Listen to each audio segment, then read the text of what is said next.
حضرت علی نے ایک مقصد بیان کیا جب آپ کی عمر 9 سال یا 13 سال تھی۔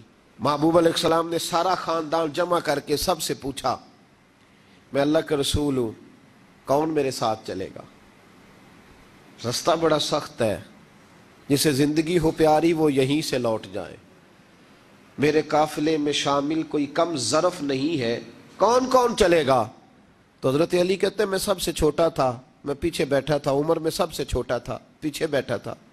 میں نے کہا میرے چچاؤں میں سے کوئی بولے گا، ماموں میں سے کوئی بولے گا، کوئی بات کرے گا؟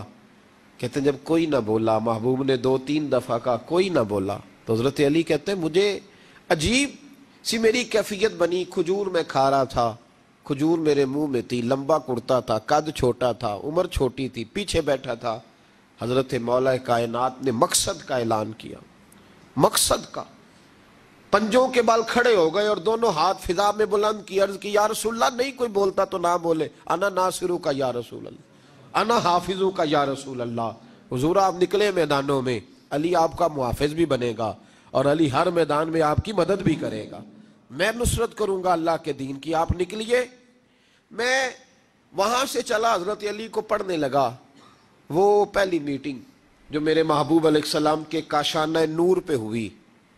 شیر خدا وہاں سے چلے، پھر بدر سے لے کر خیبر تک، احد سے لے کر کوفے تک، نہ شیر خدا نے کوئی گھر بنایا، نہ مولا کائنات نے کوئی جائیداد اکٹھی کی، نہ اس باہمت شخص نے دنیا میں کوئی بڑے بڑے باغات لگائے۔ ایک مقصد ہے، میری زندگی کا مقصد تیرے دین کی سرفرازی، میں اسی لیے مسلمان، میں اسی لیے نمازی۔ کوفے کی جامع مسجد میں جاتے ہوئے جب شیر خدا کو خنجر لگا 63 سال کی عمر میں، تو حضرت مولا علی کی داڑھی خون سے جب بھر گئی تو کیا جملہ ہے، کیا کامیابی ہے، کیا رنگ ہے، پانی پرن سہیلیاں تے رنگا رنگ کڑے، اسی پریا اس دا جانیے جس دا توڑ چڑھے۔ شیر خدا نے جب اپنا بہتا ہوا لہو دیکھا، گھٹنوں کے بل زمین پہ بیٹھے، تو جملہ کیا ہے، فزت برب الکعبہ، مجھے رب کعبہ کی قسم علی کامیاب ہو گیا ہے، لو میں اپنا مقصد پا گیا ہوں۔ میں نے جو کہا تھا نا کہ محبوب میں محافظ بنوں گا، میں ساتھ چلوں گا، تو دیکھو میں نے مقصد پا لیا، فزت برب الکعبہ۔ وہ حضرت علی کہتے ہیں میں مقاصد میں کامیاب ہوا۔